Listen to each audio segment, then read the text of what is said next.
All right, so good morning, everybody. My name is Jesse, and I am with Exploring by the Seat of Your Pants. If you're joining us for the first time, we are all about bringing conservation, adventure, and science into classrooms around the world. And I know for many of you, you are back in the class, your students are with you. It is the most exciting time to be involved in education in well over a year. So welcome back, and thank you so much for spending your first few weeks with us here as we continue to highlight amazing scientists and explorers from around the world. Now, last week, in our first week back in operation, we were joined by Dr. Rodolphe Berengu, who joined us as part of the Gairdner Awards series of amazing programs. We joined them last year for a series of, I think, 6, 7 incredible programs, and it's so nice to dive back in. The Gairdner Awards celebrate the most amazing people in biomedical research and health around the world. Many of their laureates go on to win Nobel Prizes. These are people that are working to make the world a healthier and better place. And so it's such a privilege and thrill to welcome back more speakers in this series. Now today we are joined by Dr. Jeffrey Weitz. He is going to take us on adventures in the bloodstream. Blood is something that unites us all, and I'm so excited to dive in on a topic that is unique to us. We've never done this program before in the history of our organization, so I hope you guys are as excited as I am. I'm so thrilled for your questions at the end. We're going right up the road for me here in St. Catharines to learn from Dr. Weitz, and let's dive in. So, Dr. Weitz, thank you so much for joining us today, and take us away. Thank you, and welcome to Adventures in the Bloodstream. I'm a hematologist. Hematology is the study of the blood and blood-forming organs, mainly the bone marrow. And hematology comes in 2 flavors. Hematology focuses on malignant disorders such as leukemia and lymphoma, and non-malignant disorders such as disorders of blood cells and thrombosis. And I happen to be a thrombosis specialist. What is thrombosis? Thrombosis is abnormal blood clot formation that it can occur in arteries or veins. And the reason I study thrombosis is because 1 in 4 people worldwide die from thrombotic conditions. Thrombosis is the underlying cause of most heart attacks, strokes, and clots in the veins and clots in the lung. So it's a leading cause of death and disability worldwide. Now, when we think of thrombosis, we have to distinguish between good clots and bad clots. And this diagram shows you what I mean. Good clots plug up holes in blood vessels and prevent us from bleeding out. Bad clots are the clots that form inside of blood vessels and block blood flow. And if you block blood flow to the heart, you get a heart attack. If you block blood flow to the brain, you can get a stroke.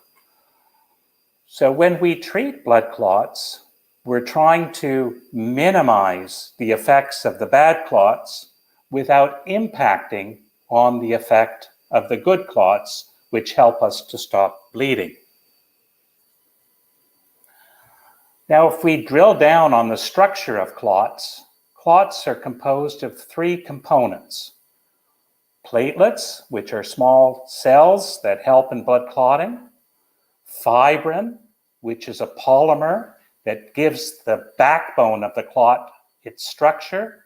And cells that are trapped by the fibrin network.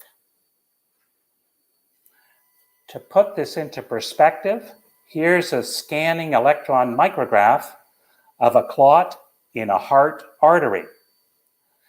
You can see the gray cells are the clumped platelets. The orange net-like structure is the fibrin mesh that gives that clot its structure. And the red cells there are red blood cells that are trapped there, and the green cell is a white blood cell that also got trapped in that mesh.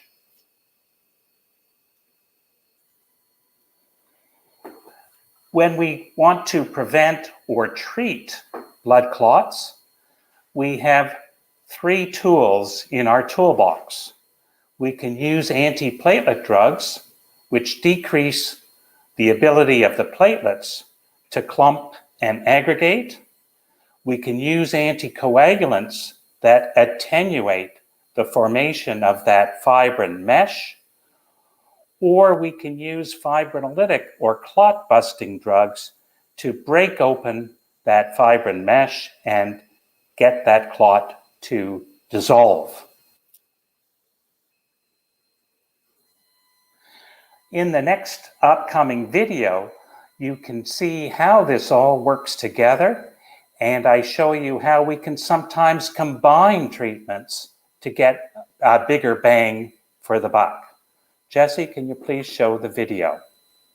Absolutely. Let's bring that up and highlight some amazing stuff that Jeff's up to. This is a really cool video. I like this to highlight all the amazing work that he does. Let's dive in, people. Hello, I'm Dr. Jeff Weitz, hematologist and thrombosis specialist at McMaster University in Hamilton, Ontario, and an active member of the Anticoagulation Forum.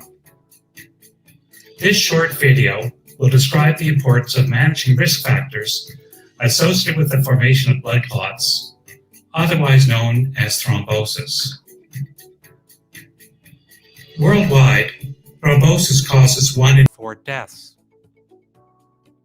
Thrombosis, also known as abnormal blood clot formation, can occur in the arteries or veins. When thrombosis occurs in arteries, it usually forms on top of ruptured atherosclerotic plaques. Atherosclerotic plaques are fatty deposits in the artery walls. High cholesterol levels, smoking, diabetes, and high blood pressure promote plaque formation. Some atherosclerotic plaques are prone to rupture. This rupture exposes material that activates the blood coagulation cascade system. Platelets rush to the injury site and clump together.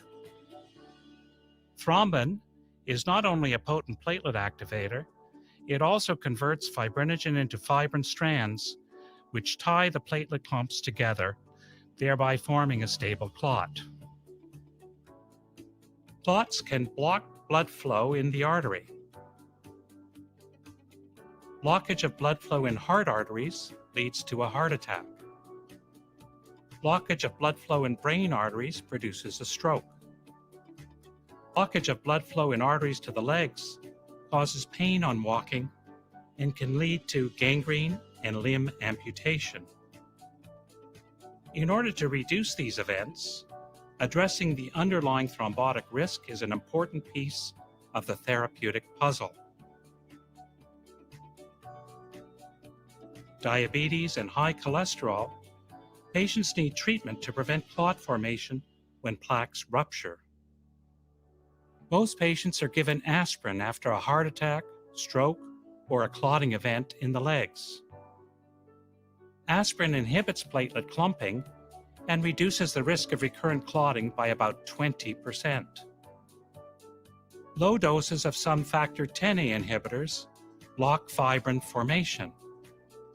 Adding a low dose of 1 factor Xa inhibitor on top of aspirin reduces the risk of recurrent clotting by an additional 25% compared with aspirin alone.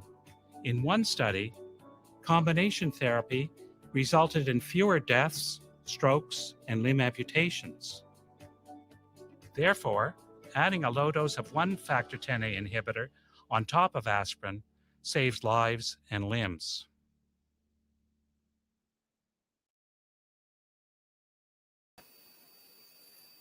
Thank you, Jesse. Are we back to the main screen? We sure are. Go for it. Great.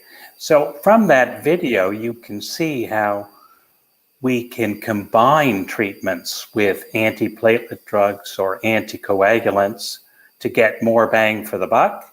And sometimes we'll use clot-busting therapy to treat patients with stroke, for example, to break down that clot and prevent it from causing damage. So let me tell you about what I do every day. I see patients who are at risk or have clotting disorders. I teach undergraduate and graduate students about blood clotting, and we do research on how to diagnose, prevent, and treat it. And I also supervise interns and residents in the hospital.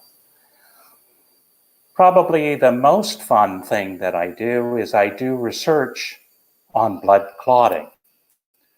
And this research allows me to study really cool substances that have been leveraged into drugs to treat clotting disorders.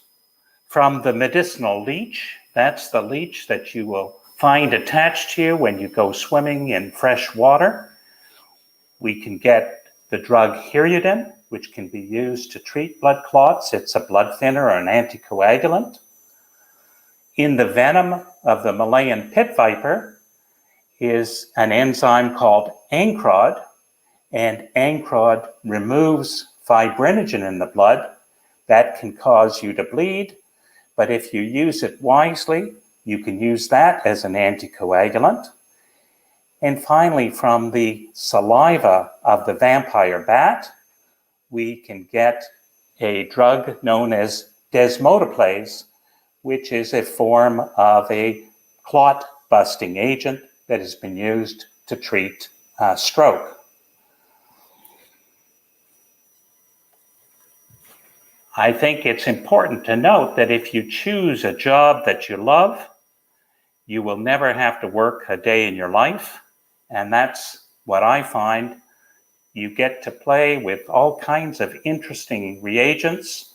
You get to see patients and apply what you learn to the patients and make their lives better. So in conclusion, what I've told you today is that thrombosis is a major healthcare problem. We have means to prevent and treat thrombosis, and most importantly, science is fun and something that you should think about as a career. I'll stop there, and I'm happy to answer any questions. Fantastic. Well, Dr. Weitz, thank you so much for that presentation, the great video as well. If you want to come out of screen share so you can see us again, that would be great. I know we got some folks joining us on YouTube and some teachers live. So Ms. Tip Shirani, Mr. Hill, if you guys want to get ready with questions, let me know in the chat if you have any, and I'll come and pop you in to share them live on camera. But what I wanted to start with, Dr. Weitz, is a question that we get every time medical programs, in fact, every time any of our programs happen these days, and that is, how does COVID affect thrombosis? Does it cause it? Is this something that we've seen in patients? What can you share on that? Yeah, I think that's a great question. And one of the hallmarks of COVID-19 is thrombosis. So patients who are sick and hospitalized have an increased risk of thrombosis, and COVID is no exception. So all patients who are admitted to the hospital with COVID-19 get treated with an anticoagulant, a blood thinner, to prevent clotting. And those who are in the intensive care unit, we tend to use a preventive dose, and those who are not that sick, we use a treatment dose. And now blood thinners are being looked at after patients get discharged from the hospital to prevent clotting after discharge. And of course, I think if you've all been paying attention to the news, with some of the vaccines, the AstraZeneca vaccine, for example, there was a rare complication of a low platelet count and clots in unusual places, including the veins in the brain.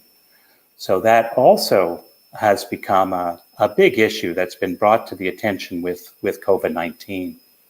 I'm really glad you mentioned that, and I think one of the things really worth noting with this, that again, it was, I guess, a challenge for public health authorities to get out, is that COVID itself was much more of a cause of thrombosis than the vaccine, which is a much rarer issue. Right. So, again, the scientific community really banded together to try and figure out how that was happening, what was going on in that, and find out appropriate treatments for it. But vaccine, of course, was by far the best way of treating it, or not treating, but making sure people didn't get COVID in the first place. Yeah, no, that's important, Jesse, to point out that, the vaccine-associated clotting, we're talking about maybe 4 to 5 cases per million. But if you get COVID-19, we're talking about, 1,000 cases in a million people. So there's a huge difference between the small risk associated with vaccination and the huge risk associated with COVID-19. And the AstraZeneca vaccine is no longer being distributed in Canada. So the mRNA vaccines that we're using, these clotting conditions are extremely rare. Yeah. Excellent. By the way, so get vaccinated. Yes, when you can. When you can. I think most people are in Canada. We're one of the luckiest countries in the world to have the access that we do. And last year, actually, as part of the Gairdner Award series, we were joined by Tanya Watts talking about COVID-19 and vaccines well before it was a really, really big thing and widely accessible like they are. So that's a really great message if you guys want to check that out on our YouTube channel. I'm going to go to Miss Tib Shirani's class now. They've got a question for us live. So Miss Tib Shirani is joining us in Ottawa, grade 8. So if you guys have one, come on up. And what is vascular protection? How does it affect people? Sorry, I didn't hear the first part of what is vascular protection. Okay, so vascular protection is a term we use to protect the vasculature, that's the arteries and the veins, from clot formation. So we use vascular protection for secondary prevention. That's after you've had a clot, we want to make sure that there isn't another clot. So we use some sort of medications to prevent a second clot in people who have had either a heart attack or a stroke, or in patients who've had deep vein thrombosis or a pulmonary embolism. So that's what we mean by vascular protection. Yeah. One of the things that I picked up on in your presentation, which I just find so fascinating, is this idea of where you get some of these drugs. So this sort of speaks to a conservation message that we share in some of our programs, that the more we seek out the natural world, the more we go to amazing places, the more we learn from native communities and what they've done for, in some cases, thousands of years, the more we can find these incredible drugs and tools to help combat these things. Now, with things like vampire bat saliva, how do we source that? Like, where are we getting these vampire bats? How are we doing these things? Are we making them in a lab after we know the chemical composition, or how does it work?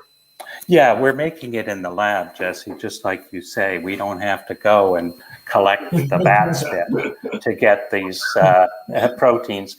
We can just make it by recombinant DNA technology. We know the structure of this, and we can use the gene to express the protein, and then we can study the expressed protein. And what's fascinating is that these various animals have developed these blood thinners or clot digesting enzymes to use to make their lives better. A leech wants to suck your blood. It doesn't want the blood to clot while it's doing that. And the same thing with a vampire bat. It actually will feed for 20 minutes or so, and it laps up the blood from the site. And if that blood were to clot, then it wouldn't be able to feed. So it uses this desmoteplase to keep the blood from clotting. So cool. And I absolutely love this in the natural world, that you can sort of seek out where animals or plants would have had to come up with a solution for the exact thing that people are doing. And then you can apply that chemical or that process to what we're doing to, again, make people's lives better. This is what Gairdner's all about. This is what your work is all about. And I think that's such a fantastic message. Miss Cross's class, they're joining us in Maple, Ontario. What a lovely name. And they want to know, why is it important to learn about the bloodstream? These are grade 5 and 6, a little younger than your typical audience, but I'm really curious if they were, starting right now, why would it be important for them to learn about blood and all the amazing work that you're doing?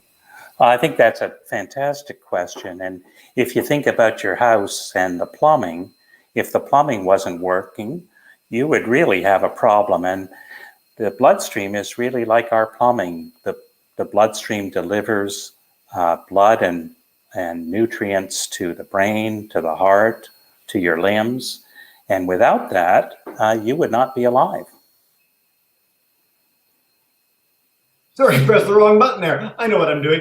I think that's such an important thing. It's how I led this broadcast. Blood is something that unites us all. It's something that we all have. We all, may deal with issues of it in our life. And I think the fact that you mentioned 1 in 4 people have thrombosis as an issue that leads to their, demise. And I think that that's why this research is so important. It's why the work of healthcare providers is so important. And so, great question, Miss Cross. All right, Miss Tipshirani's class, you guys have another question for us. So come on back in.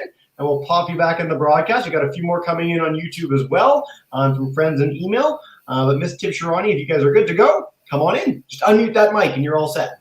Unmute. Yep, you're good. When you have a blood clot, how much time do you have to take the medication before it's too late? Great question.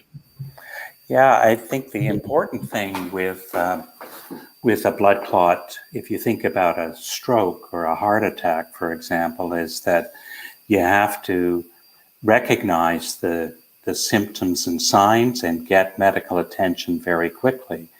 And with those 2 examples, treatment needs to be delivered very rapidly, and the sooner the better, because time is brain or time is heart. So in those instances, we will deliver a clot-busting agent as quickly as we can.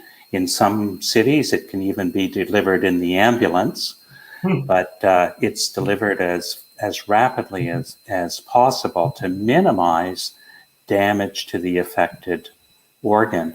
And these days, in addition to giving clot-busting therapy, we might even go in with a tube and remove the clot. For example, a clot in an artery in the brain, if we can reach it with a catheter, with a tube, we'll go in and pull the clot out before it can totally block that blood vessel. So how complicated is that? I mean, that sounds wild to me. You've got someone with a clot in their brain that you can go into a little tiny artery in there and pull out something, and that's something that's done regularly? Yeah, it is. And again, it depends on getting the patient to a hospital that has that capability. So if you live far away from a major stroke center, you would get an injection of a clot-digesting drug, and if that clears up the clot in the brain, terrific. But if it doesn't, then you'll get shipped to a center that has the capabilities of doing these clot extraction techniques. And the secret is that for the clot busting therapy, you only have about 4.5 hours from onset of symptoms. But for the clot extraction, you've got a window up to 24 hours. So you have a little bit more leeway. But the sooner you get that clot digested or removed, the less damage to the brain there will be. Yeah. Again, so cool. And I love the triumph of modern medicine that leads to things like this. It's just unbelievable technology and science. We've got a ton more questions coming in on YouTube. I wanted to share one of my own really quickly. You highlighted some of the risk factors leading people to getting blood clots, or be more likely to have these thrombosis events. What would you recommend if you're in class and you're a grade 5 student or grade 8 student? What can we start doing right now to help prevent the chance of us ever having a blood clot in our lifetime? I think the important things to do are keep active, avoid a high body weight, and keep the blood flowing, keep active. That's the most important thing. And if you do have diabetes, make sure that it's treated. If you have high blood pressure, make sure it's treated. I'm so glad you mentioned that. This is something that every time we talk about medical programs, in fact, a lot of our programs outside of that, the importance of being active is huge. And again, there's been this huge shift too to have kids getting outdoors more often. If you have a chance for a break, go for a walk, 10, 20 minutes, do jumping jacks on the spot. I literally, while Dr. Weitz was talking, I do a few exercises. I've got 5 hours today on the computer. And instead of sitting for those 5 hours straight, it's good to get up and move a little bit. And it makes a really big difference for your health. So great question, guys. And avoid smoking. Smoking is very bad, and so I think if you can do those simple things, your risk of thrombosis is already lowered. Yeah. Miss Cross's class has some more questions for us. How do blood vessels break? What's going on with that? Yeah, it's a great question. So I mean, one way that blood vessels break is from the outside inside. So if you cut yourself, you're going to get a break to the blood vessels. And so the clotting mechanism is there to protect you from bleeding out. But the other way that blood vessels can break is just through natural wear and tear. And these good clots are there to plug small leaks in the blood vessels and prevent you from getting a major bleed in the brain, for example. So weakening of the blood vessels is a natural part of aging. And so the risk of bleeding goes up as you get older. But your clotting system will normally react to that and save you from misadventure. But of course, if we intervene too aggressively with our treatments, then we could get into bleeding problems. So when we prescribe these drugs that attenuate the platelet function or that attenuate clot formation, we're always walking that tightrope between, preventing the bad clots, but also doing it without disrupting those good clots. Yeah. I'm so glad you mentioned that at the top of your broadcast, and it's something that sort of underpins a lot of medicine. Is like where to draw that line, how to go about it with your research. And I think that's a really important message. Go ahead. Sorry. I was just going to say, Jesse, that because still bleeding is the major complication of blood thinning therapy with any of these agents, we have an ongoing search for safer blood thinning therapy, safer antiplatelet drugs, and safer anticoagulants. And that search is a good part of my research, is to look for safer agents. And we're doing clinical trials with some new agents right now to try and get drugs that could be safer than what we have. Yeah, fantastic. Again, there's so much going on in research now, and we've had the pleasure of bringing in so many great scientists talking about this sort of thing. I guess more people are familiar with the idea of sort of broad-scale scientific testing on the efficacy of drugs than ever with COVID vaccine development. So I'm glad that there's going to be a newfound interest from students of all ages in these sort of therapies and programs. We've got time for about 3 more questions. Time flies when you're having fun. Ms. Tipsharani, if you want to turn on your camera, if you have another question, I'll come to you in just a second. You've already answered a question of Ms. Cross's, which is young people or older people more likely to get blood clots. So thank you for diving in with that. And let me head to Ottawa. If you guys want to unmute your mic, come on up for one more. You're good to go. We don't have a question. We just want to thank you so much. That was amazing. A lot of learning and lots of documentation, which I'll share soon on social media from the students. And awesome. Great. Thanks, Ms. Tipsharani. That's awesome. And thanks for the great questions, too. Yeah, really good questions today. So I guess I want to leave with a message that can hopefully inspire some of our students today. And that is, how did you get into this? Like, was this something that you were fascinated with from when you were a young man? Did you start in university and dive in with this field? Like, if kids wanted to follow in your footsteps and end up working with patients and working to help make, again, people healthier en masse around the world, what would you recommend that they do?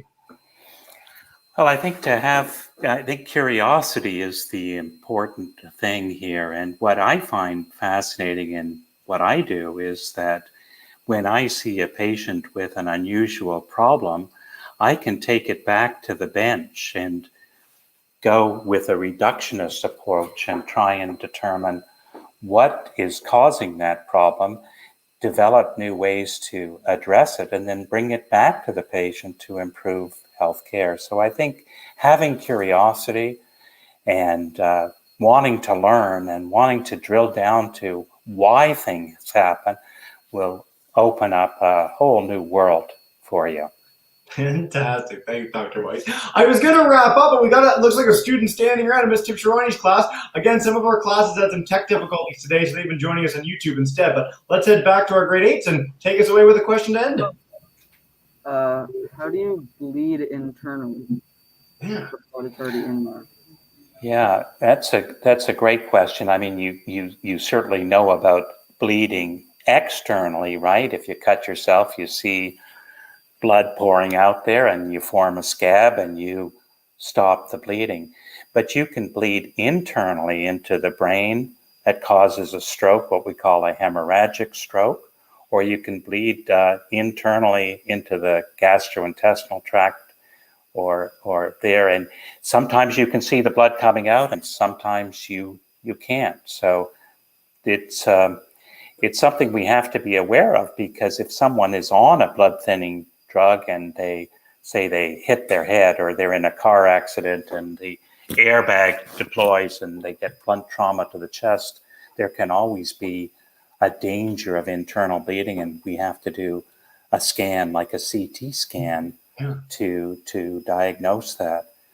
And Jesse, you started by mentioning the Gairdner Foundation and the amazing awardees of the Gairdner Awards. And I just want to mention that one of my roles is as co-chair of the medical review panel. So we have the very, very difficult task every year of identifying potential candidates for these awards. And it is really, truly amazing, the amazing things that are happening around the world. I guess, honestly, like, I mean, it's a really cool gig that you have with them, but, you have 300 applicants of people that are doing groundbreaking work and changing the world. You've got 5 or 6. Oh, no.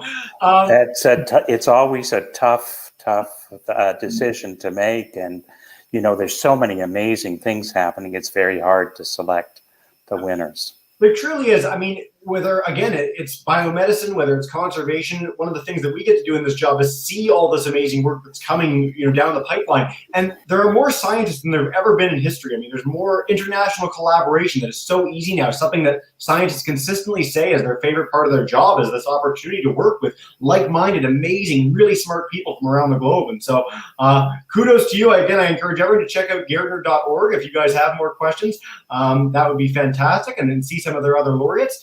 What we're going to do now is take one more question. Miss Tips are running. Your kids are like so enthusiastic. They keep popping up, which is great. I'll take one more from you guys. I'll highlight one more thing before we wrap up and an upcoming program, and we'll leave it there. But thank you for sharing that, Dr. Weitz. All right, come on back, guys. How many patients do you see a day? Yeah. That's a great question. Well, it varies from doctor to doctor, but when I am on service and I'm seeing patients, I start seeing patients at around 8:30 in the morning, and I finish when I'm finished seeing everybody for a day. I do a clinic where I see somewhere between around 18 to 20 patients, and then I see consults in the hospital, new consults, and patients who are already hospitalized. So an average day, I see about between 30 and 40 patients, and I'm on call overnight, so I'll get calls during the night from the emergency department about patients or from the wards about patients. So a day is pretty busy, and you see some of them are new consults and some of them are follow-ups, but they're all interesting. It's fascinating. I learned so much from taking care of patients. We're going to let you get back to it. You're a busy man and lives are on the line. So I really appreciate you taking 30 minutes out of your day to share your story with us, share the amazing work that you do. Again, I hope students are inspired to check out your work. Again, you can look up Dr. Jeffrey Weitz on Google, all sorts of amazing sites about his work in more detail. You can check out the Gairdner Awards and all the people that they help support and showcase and award these amazing, designations to. And so thank you guys for being a part today. This was so special. And Dr. Weitz, we'll leave you to it. I really appreciate you joining us today. And for our audience, if you guys want to check us out with our next program, Dr. Lewis Kay is joining us on September 27th, talking about the amazing world within of proteins and all sorts of other incredible stuff and the work that he does to help, again, save lives and learn more about the world within. So Dr. Weitz, thank you so much. I appreciate it. And I hope you have a wonderful rest of your day. Thank you. All right. Bye for